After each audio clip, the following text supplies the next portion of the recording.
Après avoir été assiégé par des crises, des scandales et l'isolement des Arabes en raison de son soutien continu au terrorisme et de sa prétendue alliance avec l'Iran et la Turquie, le régime d'Al-Ahmadiyya continue de faillir face aux crises économiques et politiques qui assiègent son pays depuis le boycott arabe depuis 2 ans, à travers sa coopération avec les moullas iraniens. L'opposant qatari, le cheikh Fahd Ben Abdallah Al-Thani, a lancé une attaque contre le régime qatari sur son site compte tweet en disant « Je suis sûr que le régime d'Al-Ahmadiyya a failli et a tenté de brûler Qatar après l'appel téléphonique entre Tamim et le président iranien Hassan Rouhani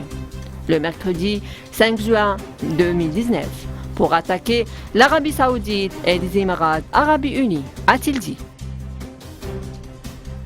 L'émir du Qatar a récemment déclaré que les positions de Téhéran et Doha vers nombre de questions régionales étaient très proches. Il se félicite de la position de Téhéran vers le blocus imposé à son pays. Il a confirmé que Doha n'oubliera jamais les positions de l'Iran à cet égard et aspire à développer ses relations avec l'Iran à tous les niveaux. Rouhani a partagé avec Tamim dans cette relation douteuse en disant que la position du gouvernement qatari lors des sommets arabes tenus à la Mecque récemment issue de la politique de bon voisinage et de la réduction des tensions.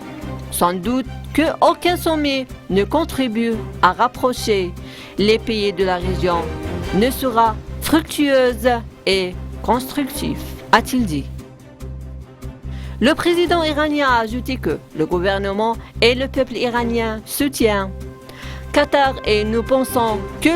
les menaces,